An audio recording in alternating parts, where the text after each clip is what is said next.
We are SEAL Team 7. This is our game Back to Life once again for like the 1,000th time in a row.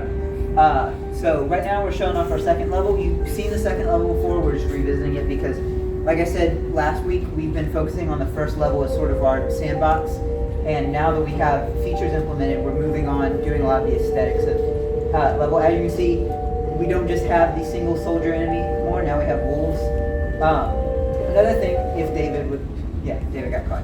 But David, if you'd like to show by pushing the right shift key while moving, we haven't added the animations yet, but we have those animations pretty much finished.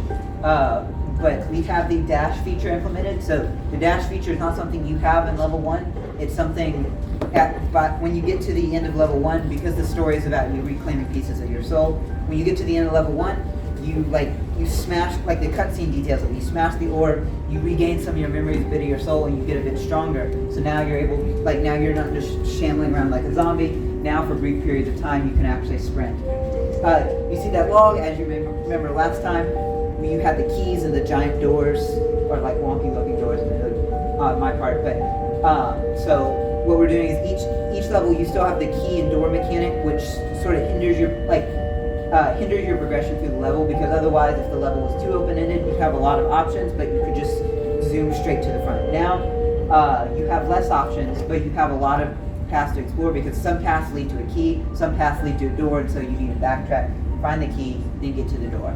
And as we go on, I want to encourage more puzzles. So like maybe like you have to go pull a lever instead of a key. It's functionally the same thing, but or you have a block. Or a block you have to push onto a button. Anyone's ever played Portal? It's the same concept of like putting a block on button, but you push it more like one of the Lego games. The spell? Yeah. Space. It's spacebar. Yeah, which freezes the enemies. Anyway, so yeah, in each level the key and door mechanic changes. So in the first level you have keys and doors. The second level you have an axe and a log. Third level you have, I'm trying to remember, it's a pickaxe and a pile of rocks, because you're in a cave area. Still not sure what I want to do for fourth. The fourth level is a castle, so it's another like man-made area. So probably a key and maybe a fancier door. Who knows? This what we did over the weekend was mainly just aesthetics. Changing the new. We have the sprites for enemies all together. This is just.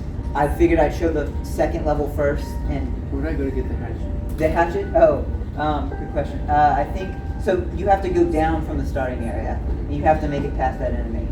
David hasn't played the level before, so this may be my responsibility. But yeah, you get the hatchet. There you go. Now you can get past that log and spin your way. Watch out for the wolf though. Anyway, but we have all the stuff in place for level 3. It just is my job as level designer to go through each level, kind of tinker with my previous enemy placement and level design, and add all these new aesthetic changes. Like change all the soldiers to, in the third level they're going to be like these rock golem monsters. Level 4 they're going to be like suits of armor like mystically possessed. I've also been working on the end boss of each level, which will be an enemy that is aggro the entire time, chases you across the entire level. And that has a different. Sorry, I don't have footage. I could get footage. I just didn't prepare footage for that. But it has a circular spotlight almost vision cone rather than the triangular vision cone you're all used to. You can feel free to watch David play for a bit longer. That's all the exposition I have to offer. Boom. Yeah, you got past the log. You can also enjoy my beautiful scenery I took time creating. To get past that log, David, you got to go. There's a longer path you could go if you want to get past this one, but you can also, the log, or the hatchet's going to be on the right. No, like the way you were going.